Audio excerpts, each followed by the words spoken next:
Dans la vie d'un dirigeant d'entreprise, un jour ou l'autre, se pose la question d'arrêter son activité ou de céder sa société.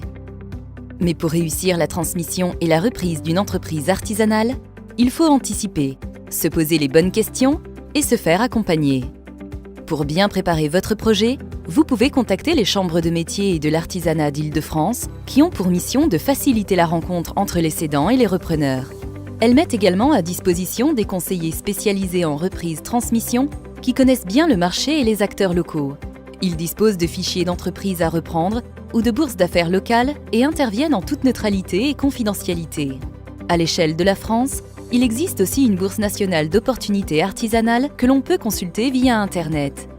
Les chambres de métiers et de l'artisanat accompagnent les cédants et les repreneurs tout au long de leur démarche par le biais d'un plan d'action personnalisé.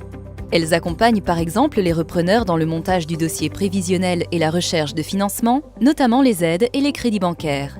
Elles sont présentes à chaque étape, de la préparation au démarrage de cette nouvelle vie. En France, on constate qu'en moyenne, pour une entreprise artisanale, il faut, aux cédants, 3 à 5 ans pour se préparer et céder son entreprise, aux repreneurs, 18 mois pour trouver et commencer son activité.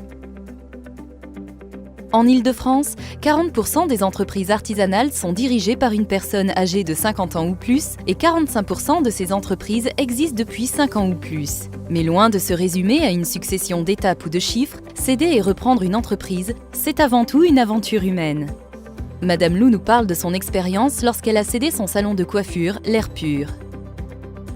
J'ai mis à peu près une petite année de réflexion en fait avant de me lancer dans le projet de la vente de mon salon de coiffure. C'était une décision qui n'était pas facile à prendre parce que c'était quand même une partie de moi-même. Mais une fois qu'elle a été prise, en fait, c'était définitif, c'était ferme. J'ai été contactée en fait par mes futurs acquéreurs. Nous avons pris rendez-vous. Nous nous sommes rencontrés. J'ai tout de suite senti que leur projet était déjà bien ficelé et que c'était des gens qui aimaient leur métier. Et pour moi, c'était important en fait que le salon soit repris par des gens qui aiment leur métier. Donc nous sommes rentrés en contact avec la cédante pour la reprise du salon. Le contact s'est très bien passé dès le départ. Cette personne nous a aussi accompagnés dans cette activité, dans cette reprise. Le rôle de la Chambre des métiers a été important pour nous. Nous avons donc pris rendez-vous avec eux pour les solliciter, pour qu'ils puissent nous conseiller, nous apporter des solutions, les différentes démarches qu'il fallait établir pour pouvoir concrétiser notre projet. Vraiment, c'est très important pour les premières questions que l'on se pose, puisqu'ils sont là pour nous conseiller aussi, pour voir si on est prêt à se lancer ou pas dans l'aventure. C'est pas quelque chose que l'on fait comme ça, on se réveille pas un matin en se disant tiens, je vais reprendre une entreprise. Faut être professionnel dans l'entreprise que l'on veut reprendre. Faut avoir bien mûri son projet, savoir si on en est capable ou pas. C'est une vraie vocation. Reprendre une société, une entreprise, ce sont des risques. Il faut pas le mettre de côté.